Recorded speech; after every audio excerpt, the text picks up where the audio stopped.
Welcome back, everyone. I hope you're staying warm and your coffee's actually hot. Or if you're on your third one already, maybe grab a decaf for this one. Because while you were minding your own business, Trump announced that he's going to run another country and take the oil. So let's talk about what that means for Canada. Because the Americans just proved they don't need to buy oil from allies if they can just take it from enemies. And that forces every Canadian to ask a very serious question. If they can decide to run Venezuela to secure their energy, what makes us think that the border will protect our oil, our water, or our Arctic when they get thirsty again? And we are just guessing at Trump's intentions here. Usually you have to peel back layers of diplomatic speak to find out the real agenda. But yesterday, Trump didn't frame this as a rescue mission for Venezuelans. He framed it as an acquisition. He was very clear on that. Yeah, there was no help rebuild or support a transition. Literally, it was, we're going to run the country and our oil companies are going in to take charge of the industry. He said it straight into the microphone. And while he's saying that, Pierre Poilievre is cheering from the sidelines. Mark Carney, he put out a very careful, very Ottawa statement. And Alberta just watched its biggest bargaining chip with the U.S. walk out the doors in 12 hours. So today, we're going to talk about what this actually means for Canada, for Alberta's oil, for international law, and why this is the kind of precedent that should make every leader on earth sit up and notice. First up, let's talk about Prime Minister Mark Carney's reaction. And you know us, we have backed a lot of what this government's done. But his first statement on this, we were hoping for more. He went hard on Maduro and reminded everyone that Canada never recognized his election. He talked about human rights, refugees, and respecting international law.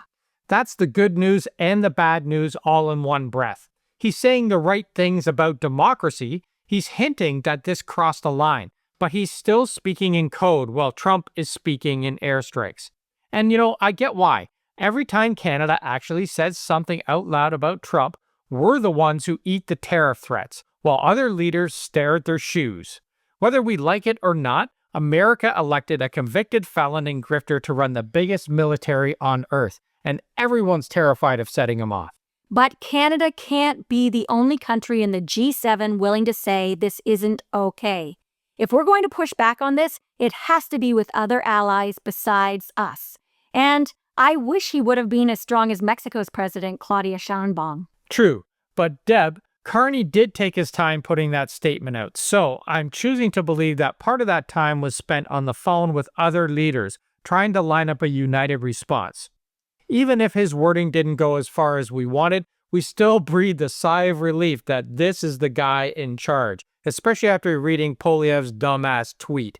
Congratulations to President Trump on successfully arresting narco-terrorist and socialist dictator Nicolas Maduro. Down with socialism! Long live freedom! Listen, if you want to be Prime Minister of Canada, you don't clap like a trained seal when the U.S. behaves like this. Your job is to defend Canadian sovereignty and international law.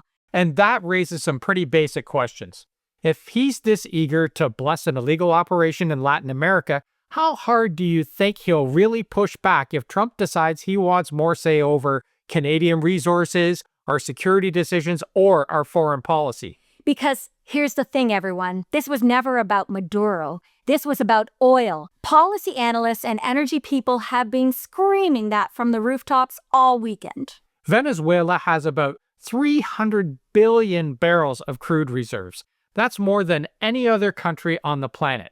One analyst did the math. At current prices, that's around $17 trillion worth of oil. Even if you sold it at half price, that is still talking about $8 or $9 trillion. Now, Trump is now standing there saying, we control it. His boosters are out there bragging that in 12 hours, the U.S. gained control of oil wealth bigger than the GDP of almost every country on Earth. If this were really about drugs and freedom, he'd be putting the keys in the hands of Edmundo Gonzalez, the guy Venezuelans actually elected. Instead, he barely even says his name.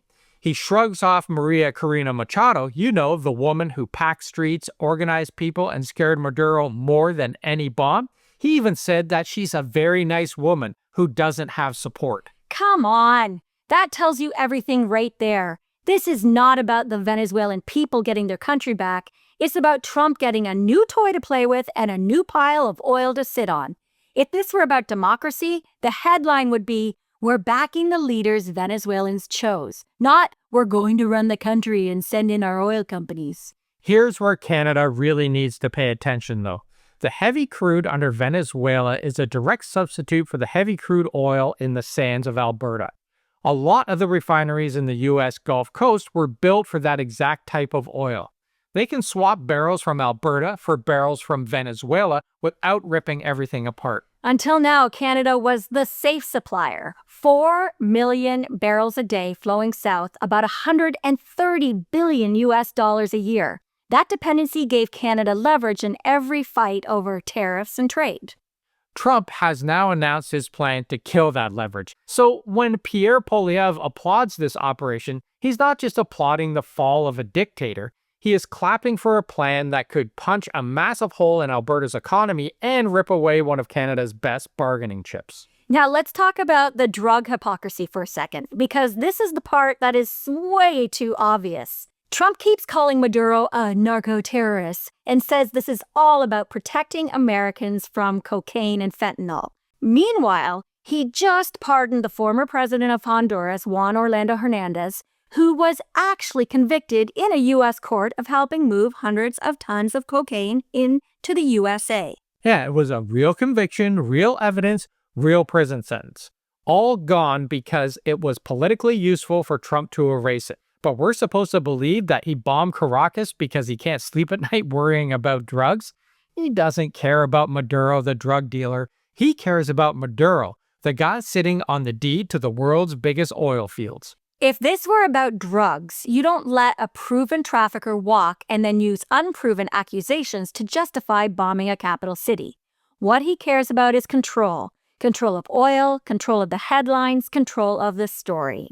And it's the same pattern with Canada. He's on Fox making up a story about fentanyl pouring across our border, even though the actual seizures tied to Canada are tiny compared to the southern border and from all the U.S. ports of call. It's not about the numbers. It's about building a villain. Yep, all you have to do is look at the sequence. First, he tells Americans that a country is full of gangs and drugs and chaos. Then he hits the boats. Then he hits the refineries, and then he bombs the capital and drags the leader away. Venezuela is just the pilot project, because once he builds a villain, he can justify tariffs, sanctions, and emergency measures anywhere else that he wants. And that's why we keep hammering this. His lies about our border are not just rude, they are dangerous. And mark my words, this is just the beginning. Trump will use this invasion as a way to avoid midterms and then elections. He isn't building that bunker ballroom to leave in 4 years.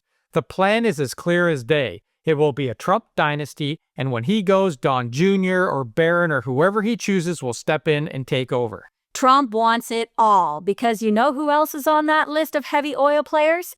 Canada. We are 4th in the world for reserves, just behind Venezuela, Saudi Arabia, Iran, and then us. The U.S. has been targeting Iran for years, and he's already cozied up with the Saudi crown prince, and now he took Venezuela. You don't need a doctorate to see where this goes if Washington sees every barrel as a part of a giant power play. And I can already hear people saying, oh, he's not going to kidnap Mark Carney, calm down. And you know what? They're probably right about the method. He doesn't need to send special forces into Ottawa. He has tariffs, sanctions, border slowdowns, threats to rip up trade deals. He's already been waging economic war on Canada all year, saying we'll pay the price unless we fall in line. Venezuela is just the loud, explosive version of a pattern that he's been proving over and over again. The motive is the same. And that brings us to the precedent that he's been setting all along, because this is bigger than one country. Up until now, even when the US broke the rules, there was at least a ritual of pretending to care about the United Nations, about multilateral cover, about coalitions. This time, Trump isn't even bothering to pretend. He's saying outright, we took them, we're gonna run the country, we're putting our oil companies in charge. If the world accepts that, what exactly is the argument against someone like Putin kidnapping Zelensky in Warsaw tomorrow and saying, he's a criminal, we're We're just bringing him to justice. You cannot say it's fine when Washington does it, but a crime when anyone else does, and expect anyone to take you seriously. That's why people like Charlie Angus and a lot of legal experts are warning that this is a direct shot at the UN system itself. If a head of state can be abducted on another country's say-so, you don't really have international law anymore. You've got a pecking order. And even if you set the law aside for a second, the reality on the ground is Venezuela is not going to match Trump's fantasy idea of running it. This is not a flat, empty country waiting politely for American management. It's a place where power has been carved up between the army, intelligence services, gangs, militias, foreign interests, you name it. Those groups are not going to sit down and say, oh, sure, Chevron's here now. Everybody go home. If Trump really tries to run Venezuela, he's buying himself a decade of insurgency, sabotage, kidnappings, and bombed pipelines. Sound familiar? Energy analysts are already saying that Venezuelan oil industry has atrophied so badly that you can't just flip a switch. Infrastructure is rotted out. Maintenance was skipped. Engineers left the country. To restore production at scale, you'd have to rebuild huge chunks of it. And you'd also have to convince those engineers to come back under U.S. occupation. That's not a project, that is a saga. And I just keep having the same lyrics go through my head from The Who. Meet the new boss, same as the old boss. Instead of Maduro, they get Trump, another elite, another wannabe dictator, a corrupt billionaire, a convicted felon taking over the same wells and the same pipelines. And, if you're sitting in Canada thinking, well, that's their problem, this is where we all have to wake up a little bit. But what can Canada actually do? Because I know a lot of people watching feel completely powerless watching this unfold. Well, first, we have to use every forum we have, NATO, the G7, the UN, to push back on this idea that might makes right. No, NATO is not going to sanction the United States tomorrow, but that doesn't mean we sit quietly at the table. It means we keep pushing for a world where the rules actually apply to everyone, even the guy with the biggest army. Second, we need every serious party in this country to make it clear that cheering on war crimes is disqualifying. If you want the codes to Canadian intelligence, if you want access to the briefings that tell you how exposed we are, you do not applaud a foreign president bombing a capital and announcing a resource grab. If you don't have security clearance, I say get out of Ottawa. Third, we have to think like a country that might lose its biggest customer, which Prime Minister Mark Carney has been planning for all year with new trade deals and partners. His actions are very clear now. Analysts are already suggesting that we speed up getting more oil to Tidewater so we're not hostage to U.S. politics. That doesn't mean doubling down on oil forever, but it does mean not pretending that this risk isn't real. So where does this leave us, Dave? Well, we've got a U.S. president who bombed a capital, kidnapped a head of state, and announced he's going to run the country and take the oil. We've got Alberta staring at the possibility that the U.S. may decide it doesn't need our oil the way it used to. And we've got a world where, if this stands, every dictator with an army is going to be asking, so, what exactly can I get away with now? So, we're going to keep following this. We're going to dig deeper into what it means for Alberta, what it means for China, for NATO, and yes, for Canada's actual defense. But in the meantime, tell us in the comments what worries you most right now. Is it the oil grab, the precedent of kidnapping a head of state, or the way Canadian politicians are reacting to all of this? Hit like, share it with a friend, and check out the links in the description below. We have the sources to our articles we've quoted, the oil reserves charts, and yes, you can check out Pierre's tweet right in there too. And if you're watching this and thinking, we need more of this from a Canadian point of view, that's literally what our A-team is for. Hit the join button and become part of the A-team and help us keep showing up when the news goes off the rails. So thanks for watching, everybody, and thanks for caring, and we'll see you tomorrow, because this story is not going away, and hey, neither are we.